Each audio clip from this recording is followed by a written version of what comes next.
ഇന്ന് ഞങ്ങൾക്ക് പ്രത്യേകിച്ച് പരിപാടിയൊന്നും ഉണ്ടായിരുന്നില്ല കേട്ടോ. അതുകൊണ്ട് ഇന്ന് മാങ്ങ വെച്ചിട്ടൊരു സാധനം ഉണ്ടാക്കാൻ പോകും കേട്ടോ.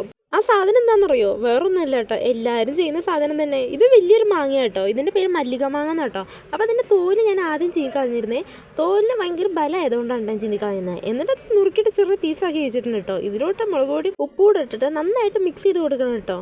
അത് പ്രത്യേകിച്ച് പറയേണ്ട ആവശ്യമില്ലല്ലോ, മിക്സ് ആക്കണമല്ലോ. അങ്ങനത്തെ അമ്മയായിട്ട് മിക്സ് ആക്കിയിട്ടുണ്ട്. പക്ഷെ അതിനൊരു അനക്കില്ലാത്തതുകൊണ്ട് ഞാൻ അവസാനം സ്പൂൺ വെച്ചിട്ട് ഇളക്കേണ്ടി വന്നു കേട്ടോ. അങ്ങനെ ഫൈനലി അത് നന്നായിട്ട് മിക്സ് ചെയ്തിട്ട് ഞാൻ ആദ്യം അച്ഛനോട്ട് കൊടുത്താൽ. ഈ മാങ്ങയ്ക്ക് ഓൾറെഡി നല്ല മധുരമാണ്, പക്ഷെ അച്ഛൻ്റെ ക്രേവിങ്സ് ആയിരുന്നു കേട്ടോ ഈ മുളക് പൊടി ഉപ്പിട്ടിട്ടൊന്ന് തരുമോ വെച്ചത്. അതുകൊണ്ട് പിന്നെ നേരെ അച്ഛന് ടേസ്റ്റ് ചെയ്യാൻ കൊടുത്തു. അവൾ അതിന് റെഡി ആയിട്ട് ഇരിക്കുകയായിരുന്നു കേട്ടോ. അവൾ കഴിച്ച് നോക്കിയപ്പോൾ അവൾക്ക് നല്ല ഇഷ്ടമായി. ഈ മധുരത്തിൻ്റെ കൂടെ ഈ മുളക് ഉപ്പും കൂടെ വരുമ്പോൾ നല്ല ടേസ്റ്റ് ആയിരുന്നു കേട്ടോ. പിന്നെ ഒട്ടും വൈകിച്ചില്ല, ഞാനൊരു പീസ് എടുത്ത് കഴിച്ചു. എന്താ പറയുക, നല്ല ടേസ്റ്റ് ആട്ടോ. ഓൾറെഡി ഈ മാങ്ങയ്ക്ക് ഭയങ്കര ടേസ്റ്റാണ്. അതിൻ്റെ കൂടെ ഈ മുളക് പൊടി ഉപ്പും കൂടെ വന്നപ്പോൾ എനിക്ക് ഒത്തിരി ഇഷ്ടപ്പെട്ടു കേട്ടോ. പിന്നെ ഞാൻ കഴിച്ചതിന് ശേഷം പിന്നെ നേരെ അമ്മയ്ക്ക് കൊണ്ട് കൊടുത്തു കേട്ടോ. അമ്മയ്ക്ക് ഒത്തിരി ഇഷ്ടമായിരുന്നു കേട്ടോ, നല്ല ടേസ്റ്റ് ഉണ്ടായിരുന്നു കേട്ടോ കഴിക്കാൻ വേണ്ടിയിട്ട്. അപ്പോൾ ഇതെല്ലാവരും ഒന്ന് ട്രൈ ചെയ്ത് നോക്കണേ. ഇത് ട്രൈ ചെയ്യാത്തവരാരും ഉണ്ടാവില്ല എന്നാലും ഒന്ന് പറയുന്നു.